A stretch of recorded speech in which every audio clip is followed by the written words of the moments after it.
Marami ang nagulat nang mag-post na nalalapit na ang programa na Puismosa ni OG Diaz sa TV5.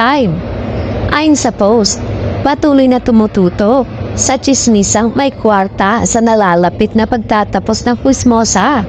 Weekdays 3 p.m. pagkatapos ng Frontline Express at Sabado 2:30 p.m. pagkatapos ng Itbulaga sa TV5. Ayon sa source, mababa daw ang ratings nito at hindi na umusad. Ito yung show ni OG Diaz na game show na may chismis ang concept nito. October 21, unang nag-premiere ng show ng former ABS-CBN talent. Nagpasalamat naman si OG sa warm welcome sa kanya ng TV5.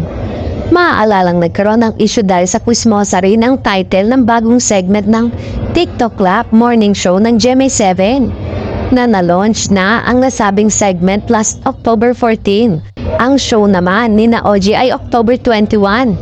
Halos pareho rin ang concept ng show ng TV5 at segment ng GMA7.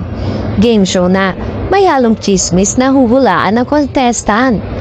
Nakasama ni OG sa nagpapatawa at mag-entertain sa viewers ang viral comedian at content creator na si Ton Soriano, ang social media star na si Tita Jegs at ang heartthrob na si Kid Yambao.